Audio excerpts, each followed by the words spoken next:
அதாவது நீங்கள் ஒரு சகோதரர் விஜயை பொறுத்த வரைக்கும் ஒரு ஒரு ஒரு எதிர்க்கட்சியை செயல்பட நினைக்கிறாரு.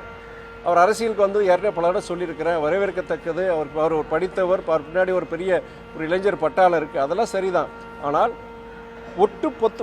பொதுவாக எல்லாத்தையும் ஒரு குற்றச்சாட்டாக சொல்லுது. அவருடைய நம்பிக்கைத்தன்மை தான் ஒரு கேள்விக்குறியாங்க என்னுடைய கருத்து. சில கருத்துக்கள் எடுத்து மாற்று கருத்து கிடையாது. ஆனால் குறிப்பாக அவருடைய நம்முடைய மாண்பு முதலமைச்சருடைய வெளிநாட்டு பயணங்கள் அது போன்ற அவருடைய கருத்து ஏற்புடையது அல்ல. எல்லாருக்கும் தெரியும் தகுந்த ஆதாரங்கள் எந்தெந்த நிறுவனங்கள்லாம் முதலீடு செய்ய போகிறாங்க, எதில் எங்கே அந்த முதலீடு செய்ய போகிறாங்கிறது அந்த தரவுகளோடு தான் முதலமைச்சர் பதில் சொல்லியிருக்கிறாரு.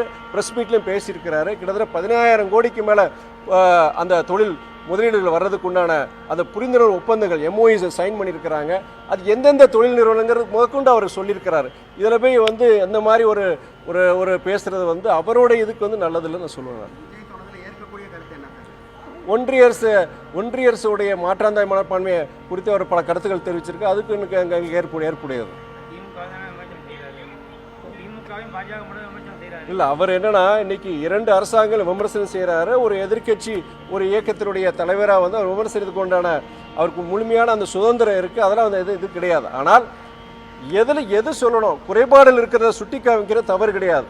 பொதுவாக எல்லாத்தையுமே சொல்கிறது உங்களை மாதிரி பத்திரிகைக்காரன் ஊடகவியாளருக்கு நாளடைவில் பொறுத்த வரைக்கும் அவருடைய நம்பகத்தன்மை குறையும்.